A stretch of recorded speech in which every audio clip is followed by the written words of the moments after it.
So that's my torch for my furnace. Basically what we're looking at here is this T section, which feeds propane from this red valve into the pipe, and there's an aspirator in this area right here, or atomizer, and then the airflow comes up through this yellow gas water valve right here through the clear tubing in the bottom. Basically mixes in this chamber right here, and out it comes here. And we can change the variation of airflow by turning this knob right here, and the variation of gas flow either by turning this knob right here or by adjusting this knob right here.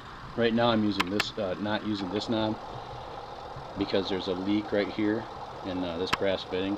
So you take that back out and reset that brass fitting. So that's basically it.